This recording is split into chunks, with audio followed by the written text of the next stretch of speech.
Series के start होते ही हमें दिखाया जाता है एक स्कूल को जो कि एक आइलैंड जैसी जगह पर बना हुआ होता है। और ये एक बहुत ज़्यादा हायर रैंक का स्कूल होता है जिसमें पूरे टोक्यो के ही नहीं बल्कि पूरे जापान के सबसे टॉप बच्चे एडमिशन लेते हैं। और इसी सीरीज़ का हमारा मेन कैरेक्टर होता है जिसका नाम होता है अयानो कोजी। और वो होता है डी सेक्शन का मेंबर। इस स्कूल में टोटल 4 सेक्शन होते हैं, A B C D, जिसमें से ये रैंक के हिसाब से डिवाइड हो जाते हैं। जो ए रैंक होगा वो सबसे ज़्यादा हायर स्कोरर होगा और जो डी रैंक होगा उसमें सबसे कम स्कोर वाले बच्चे होंगे। बेशक ये लोग टैलेंटेड है पर एज अ स्कूल के पर्सपेक्टिव से ये डी सेक्शन में आएंगे, जहाँ अयानो कोजी के अलावा भी इधर बहुत सारे बच्चे होते हैं। फिर उसके बाद क्लासरूम में एक टीचर आती है जो कि सब बच्चों को बताती है कि तुम्हें हर महीने की 1 तारीख को तुम्हें पॉइंट्स दिए जाएंगे और वो जो पॉइंट्स होंगे वो 1 लाख येन के बराबर होंगे। जहाँ पे सारे बच्चे शॉक हो जाते हैं और सोचते हैं अरे वाह, हमें तो 1 लाख येन मिल चुके हैं। और क्योंकि ये स्कूल के अंदर बहुत सारी चीज़ें होती हैं जैसे शॉपिंग मॉल, मूवी थिएटर्स, सारी चीज़ें, मतलब जो भी फैसिलिटी तुम सोच सकते हो। और जब भी स्टूडेंट्स को ये सब पता चलता है कि उनके पास 1 लाख पॉइंट है तो वो इधर कन्वीनियंस स्टोर में जाके या फिर कोई भी मूवी थिएटर या किसी भी जगह पर जाके अपने पैसे उड़ाने लगते हैं और अपनी ऐशो आराम की ज़िंदगी जीने लगते हैं। फिर उसके बाद एंट्री होती है हिरोकीता नाम की एक लड़की का, जो कि वो भी बहुत ज़्यादा स्मार्ट होती है और वो ज़्यादा एटीट्यूड में रहती है, मतलब ज़्यादा किसी से बात नहीं करती और फ्रेंड्स बनाना उसे पसंद नहीं है। और अयानो को जी उसी के साथ बैठता है, ऑलमोस्ट उसी के बगल में। और इन दोनों को दाल में कुछ काला लगता है कि इन 1 लाख पॉइंट को दिया ही क्यों गया है,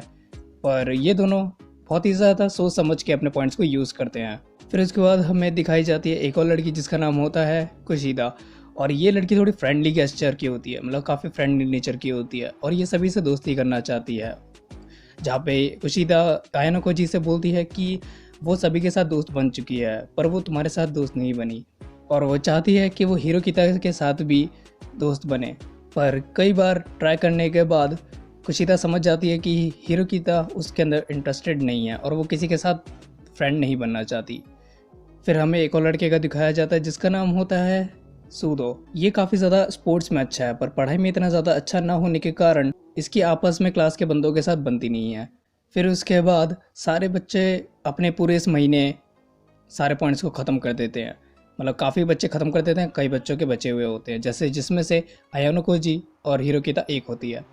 फिर हमें नेक्स्ट मंथ की 1 तारीख का सीन दिखाया जाता है जहाँ पे वही टीचर वापस आती है और वो बोलती है कि प्लॉट ट्विस्ट, क्योंकि जो भी जितने पॉइंट मिलते हैं वो असल में तुम्हारे बिहेवियर के अनुसार मिलते हैं और तुम्हारे मार्क्स के अनुसार। पर क्योंकि सारे बच्चों ने इधर पूरे में लुटा दिया है, मतलब सारे बच्चे व्यस्त थे अपने ऐशो आराम की ज़िंदगी में, तो इस महीने किसी को भी पॉइंट अलॉट नहीं किए जाएंगे। और क्योंकि किसी ने भी पढ़ाई पे ध्यान नहीं दिया तो ये पूरी क्लास फेल है। और क्योंकि सारे बच्चों को मेरिट के हिसाब से पॉइंट्स दिए जाते हैं जिनमें सबसे ज़्यादा रैंक किया होता है सेक्शन ए ने, फिर बी ने, फिर सी ने, और डी ने 0 पॉइंट्स के साथ किया होता है, क्योंकि मतलब कोई भी बंदा पास नहीं हुआ होता। और टीचर बताती है कि अगर उन्हें प्रमोट होना है क्लास सी में तो उन्हें अच्छे से मेहनत करनी होगी, पढ़ाई करनी होगी। और हर बच्चे को सिर्फ एक ही बार चांस दिया गया था ताकि वो बच्चा एक बार फेल हो जाए तो कोई बात नहीं, दूसरी बार ट्राई कर सकता है। तो इसीलिए सब बच्चे इस बार तो काम कर सकते हैं, मतलब इस बार पढ़ के दोबारा पास हो सकते हैं। पर अगर नेक्स्ट टाइम से फेल हुए तो पूरी क्लास फेल हो जाएगी। और सारे बच्चे पढ़ने को तैयार हो जाते हैं और उनके अंदर डर बैठ जाता है कि अगर वो लोग नहीं पढ़ेंगे तो वो स्कूल से निकाल दिए जाएंगे। फिर उसके बाद होरिकिता को आइडिया आता है कि वो खुद तो पास हो जाएगी और शायद अयानो कोजी भी हो जाएगा, लेकिन बाकी सारे क्लास के बच्चे नहीं पढ़ पाएंगे क्योंकि क्लास के 3 लफंडर ऐसे लोग हैं जो कि नहीं पढ़ने वाले, जिनमें से सूदो और उसके 2 चेले भी हैं। तो फिर उसके बाद हिरोकिता दिमाग लगाती है कि हम तो पास हो जाएंगे, तो ऐसा करते हैं कि इन बच्चों को पढ़ाना स्टार्ट कर देते हैं। जहाँ पे अयानो कोजी उसकी बात मान जाता है और ये सब पढ़ाने को तैयार हो जाते हैं। जहाँ पे जो वो 3 लफंडर होते हैं भाई, उन्हें बिल्कुल मन नहीं करता भाई पढ़ने का, और वो लोग उसके जो ऑफ़र होता है उसको ठुकरा देते हैं। फिर उसी रात को अयानो कोजी देखता है कि एक लड़का होता है जो कि हिरोकिता को डांट रहा होता है और वो उसे इंसल्ट कर रहा होता है कि तुम डी सेक्शन में क्यों हो। फिर हमें पता चलता है कि उस लड़के का नाम मनाबू होता है और वो होरिकिता का भाई होता है और स्टूडेंट काउंसिल का प्रेसिडेंट होता है। फिर उसके बाद मनाबू होरिकिता को मारने वाला होता है, तभी वहाँ पर हीरो की तरह अयानो कोजी आ जाता है और मनाबू बोलता है कि तुम वही हो ना जिसने एंट्री एग्ज़ाम के टाइम पे 50 मार्क्स स्कोर किए थे। जहाँ पे अयानो कोजी बोलता है कि वो सिर्फ एक इत्तेफाक था।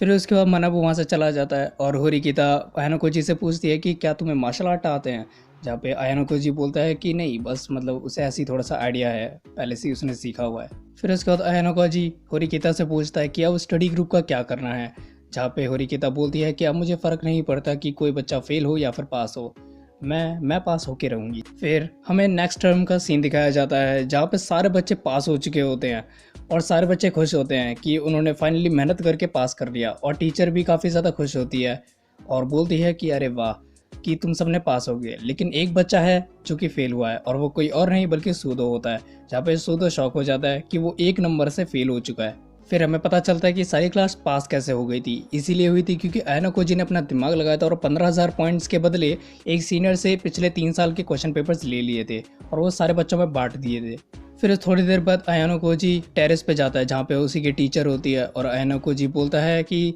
मैं तुम्हें कुछ पॉइंट्स दूंगा, उसके बदले तुम सुदो को पास करवा दो। जहाँ पे जो टीचर होती है वो कहती है क्या तुम मुझे घूस देना चाहते हो, जहाँ पे आयानोकोजी बोलता है कि आपने ही कहा था कि आप कि उन पॉइंट्स की मदद से हम कुछ भी खरीद सकते हैं, तो मैं आपके पॉइंट्स को खरीदना चाहता हूँ। जहाँ टीचर बोलती है चलो ठीक है, और वो 1 लाख पॉइंट्स मांगती है, जहाँ पे आयानोकोजी और होरिकिता दोनों मिलाकर 50,000 पॉइंट्स दे देते हैं और सूदो को पास करवा देते हैं।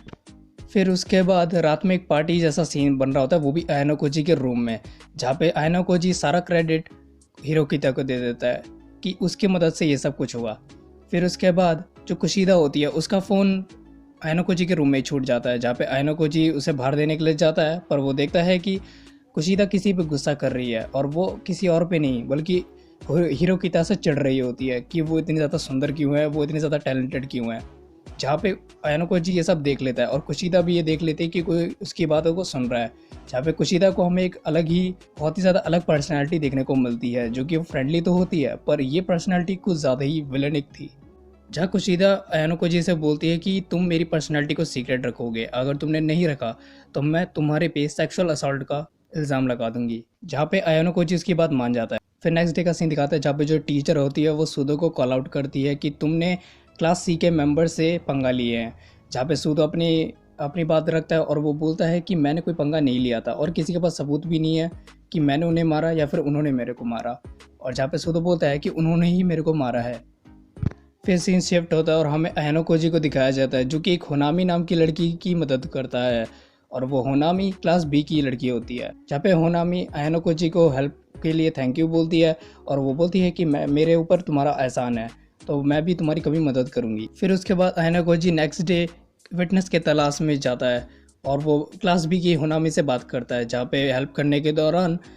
आयानोकोजी नोटिस करता है कि होनामी के पास 2 मिलियन पॉइंट्स हैं, मतलब भाई पता नहीं क्या है इस लड़की के अंदर। फिर आयानोकोजी क्लास में आता है और उसे पता चलता है कि लफड़े के टाइम पे साकुरा नाम की लड़की उधर ही थी और उसके पास कुछ सबूत भी थे, जहाँ पे जो आयानोकोजी होता है वो साकुरा से बोलता है कि तुम जो भी सबूत है वो हमें बता दो, जहाँ पे हमें पता चलता है जो साकुरा है वो काफ़ी ज़्यादा इंट्रोवर्ट टाइप की लड़की है। फिर उसके बाद आयानोकोजी साकुरा से बात करता है कि तुम्हें खुद फैसला लेना होगा कि तुम्हें किसके साइड रहना है, जहाँ पे आयानोकोजी बोलता है तुम्हें एक ऐसा फैसला लेना होगा ताकि तुम्हें आगे जाके पछतावा ना हो, जहाँ पे साकुरा थोड़े से इंप्रेस होने लग जाती है आयानोकोजी से। फिर नेक्स्ट डे वही काउंसिल वाली चीज़ें चल रही होती हैं, जहाँ पे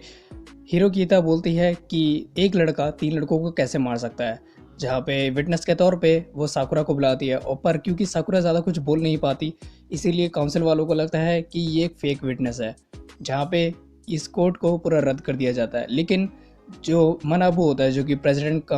कि स्टूडेंट काउंसिल का प्रेसिडेंट होता है वो कहता है कि तुम्हारे पास 1 दिन का टाइम है और जो भी रियल विटनेस है तुम उसे मेरे पास लेकर आओ। फिर उसके बाद आयानोकोजी और हिरोकिता जिस जगह जो इंसिडेंट होता है उधर इन्वेस्टिगेशन कर रहे होते हैं, जहाँ पे आयानोकोजी को एक आइडिया आता है कि क्यों ना क्लास सी को फंसाया जाए, क्योंकि क्लास सी ने ही पूरा तरह से झूठ बोला है और सूदो एक इनोसेंट बंदा है। फिर उसके बाद आयानोकोजी उन 3 लड़कों को बुलाता है और वो बताता है कि देखो जिस दिन तुमने मार पिटाई की थी उस दिन कैमरे लगे हुए थे, जहाँ पे वो जो लड़के होते हैं वो थोड़े डर जाते हैं कि कैमरे में ये सब कैप्चर हो चुका है, जहाँ पे आयानोकोजी बोलता है कि ये तो चीज़ें तो मेरे कैमरे में रिकॉर्ड हो गई हैं, तो अगर जहाँ पे आयानोकोजी बोलता है कि अगर तुम बचना चाहते हो, इस विटनेस को बाहर नहीं आने देना चाहते,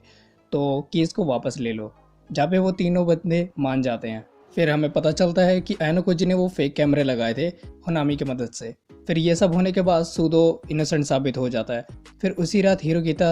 आयनोकोजी से पूछती है कि तुम्हारा पास्ट क्या है, मतलब तुम कहाँ से आए हो वगैरह वगैरह, ये सब पूछ रही होती है। जहाँ पे आयनोकोजी ज़्यादा कुछ बताता नहीं है, पर हमें पास्ट की झलक दिखाई जाती है जहाँ पे आयनोकोजी कुछ और छोटे बच्चों के साथ एक एक्सपेरिमेंट में भाग लेता है। फिर आयनोकोजी वहाँ से चला जाता है। फिर उसके बाद नेक्स्ट डे का सीन दिखाया जाता है जहाँ पे स्कूल सब बच्चों को वेकेशन पे लेके जाता है एक बहुत बड़ी लग्जरियस शिप पे, जहाँ पे सारे बच्चे मस्त मज़े कर रहे होते हैं और आयनोकोजी अपनी क्लास के साथ हैंग आउट कर रहा होता है। फिर उसके बाद हमें पता चल जाता है कि लग्जरियस शिप पे बच्चों को क्यों लाया गया, और वो उन्हें एक आइलैंड पे लेके जाते हैं जहाँ पे एक अनाउंसर अनाउंस करता है कि इस सारे बच्चों को एक सर्वाइवल टेस्ट देना होगा पूरे आइलैंड पे रह के। फिर उसके बाद सारे बच्चों को कुछ पॉइंट्स दिए जाते हैं जो कि इधर वो ये लोग यूज़ कर सकते हैं, और अगर जो भी पॉइंट्स बचे होंगे वो उनके क्लास पॉइंट में ऐड कर दिए जाएंगे, जहाँ पे ये सारे बच्चे इस पूरे सर्वाइवल टेस्ट को देने के लिए रेडी हो जाते हैं। फिर उसके बाद सारे बच्चों को अपने ग्रुप में बांट दिया जाता है और हर ग्रुप का एक कैप्टन बनता है, जहाँ हमें पता चलता है कि जो भी क्लास के बच्चे होते हैं वो एक जगह को लैंडमार्क बना देते हैं। तो इसका मतलब है कि उन्हें एक बोनस पॉइंट मिलेगा, लेकिन अगर वो चाहें तो वो दूसरे ग्रुप के जो कैप्टन है उनको आइडेंटिफाई करना होगा, और अगर उन्होंने आइडेंटिफाई कर दिया तो उन्हें 50 पॉइंट एक्स्ट्रा मिल जाएंगे, लेकिन गलत गैस करने पर उनके 50 पॉइंट्स माइनस भी हो जाएंगे। फिर उसके बाद कैंपिंग के दौरान क्लास डी को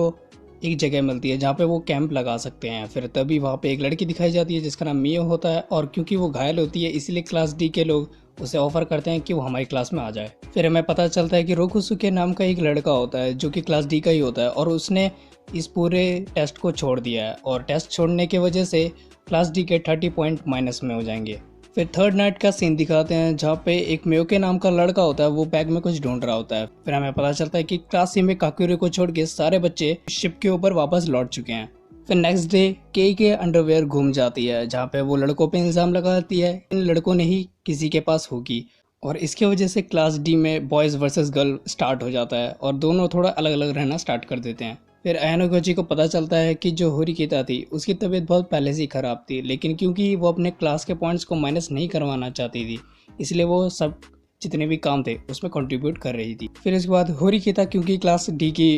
कैप्टन थी तो इसीलिए आयनोकोजी उसके कार्ड को दिखाने को बोलता है। फिर उसके बाद होरिकिता नहाने जाती है जहाँ पे हमें पता चलता है कि कोई है जिसने होरिकिता का कार्ड चुरा लिया है, और ये बात आयनोकोजी को वो बताती है कि उसका कार्ड कहीं घूम गया है। फिर उसके बाद कैंप में आग लग जाती है जहाँ पे मियो वहाँ से भाग जाती है, जहाँ पे सारे बच्चे को लगता है कि मियो ने ही इस कार्ड को चुराया होगा। जहाँ पे होरिकिता मियो का पीछा करती है और एक जगह पे आने के बाद ये दोनों लड़ना स्टार्ट कर देते हैं, जहाँ पे होरिकिता को पक्का हो जाता है कि हाँ उसी ने ही कार्ड को चुराया है, जहाँ पे मियो के कंफर्म भी कर देती है। फिर उसके बाद लड़ते लड़ते होरिकिता काफ़ी ज़्यादा कमज़ोर हो जाती है क्योंकि वो तो वैसे भी बीमार थी। जहाँ पे मियो एक कॉल लगाती है क्लास ए के बंदे को, जहाँ पे हमें पता चलता है कि क्लास ए और क्लास सी मिल के काम कर रही है ताकि वो आइडेंटिफाई कर सकें कि कौन है कैप्टन। फिर हमें फ्लैशबैक दिखाया जाता है जहाँ क्लास ए और क्लास डी ने एक डील की थी 200 पॉइंट्स के बदले में, जहाँ पे फाइनल डे रिजल्ट आ जाता है जहाँ पे आयनोकोजी होरिकिता को टीचर्स कैंप में रख देता है क्योंकि वो काफ़ी ज़्यादा घायल होती है। फिर उसके बाद हमें पता ये भी चलता है कि जो काकेरू था उसी का आइडिया था कि जितने भी बच्चे होंगे वो क्लास के शिप पे चले जाएंगे और मियो को वो क्लास डी में भेज देंगे जिससे वो उधर स्पाई कर सके। फिर उसके बाद रिजल्ट आता है और जितने भी क्लास के बंदे होते हैं जैसे क्लास ए के, बी के और सी के, उन्हें पता होता है कि क्लास डी तो हारेगी, लेकिन पासा पलट जाता है जहाँ पे टीचर जो होता है वो अनाउंस करता है कि क्लास डी के सबसे ज़्यादा पॉइंट्स हैं और बाकी सारे जो क्लासेस हैं वो जो कि डी सेक्शन के बाद सबसे ज़्यादा लोएस्ट पर हैं। और हमें पता चलता है कि जो क्लास सी थी वो 0 पॉइंट्स के साथ थी। फिर उसके बाद हमें एक फ्लैशबैक दिखाया जाता है जहाँ पे हमें पता चलता है कि ये सारी साजिश आयानोकोजी की थी, जहाँ पे जब आयानोकोजी होरिकिता का कार्ड मांगता है तो वो जानबूझकर मांगता है ताकि मियो उसका कार्ड को देख ले, और कैंप में फायर भी उसी ने ही लगाई थी जिसे मियो वहाँ से कार्ड को चुरा के भाग जाए, जहाँ पे वो कार्ड को जो नाम होता है वो चेंज कर लेता है और अपने नाम लिखवा लेता है, जिससे क्लास सी की प्रेडिक्शन गलत हो जाती है। फिर उसका क्लास डी काफ़ी खुश होने लगती है कि उनकी क्लास जीत चुकी है बाकी तीनों सेक्शन से, जहाँ पे आयनोकोजी ये सारा क्रेडिट होरिकिता को दे देता है। फिर उसके बाद आयानो गोजी टीचर के पास जाता है, जहाँ पे टीचर थिएटर में मूवी देख रही होती है, जहाँ पे जो टीचर होती है वो आयानो गोजी को बताती है कि स्कूल में कोई तो है जो कि तुम्हें निकलवाना चाहता है। जहाँ पे आयानो गोजी पूछता है कि कौन है जो कि मुझे निकलवाना चाहता है यहाँ से, जहाँ पे जो टीचर होती है वो बताता है कि वो कोई और नहीं बल्कि तुम्हारे ही डैड हैं। फिर उसके बाद रात होती है, जहाँ पे हिरोकिता होती है वो आयानो कोजी से थैंक यू बोलती है, उसने जो भी मदद की उसके लिए। जहाँ पे आयानो कोजी होता है उसका फेस काफ़ी चेंज हो चुका होता है और वो बोलता है कि तुम, हिराता या फिर कोई और भी क्लास के बच्चे, वो तो मेरे लिए बस एक टूल हैं और इस दुनिया में सिर्फ जीतना ही मैटर करता है और मैं ही जीतूंगा। और इसी के साथ क्लासरूम ऑफ एलीट ख़त्म हो जाता है। यह है सीज़न 1 का रिकैप। अगर आप सीज़न 2 का रिकैप भी देखना चाहते हो तो वीडियो को लाइक करिए और चैनल को सब्सक्राइब करिए। तो मैं मिलता हूँ आपको नेक्स्ट वीडियो में, तब तक के लिए बाय बाय।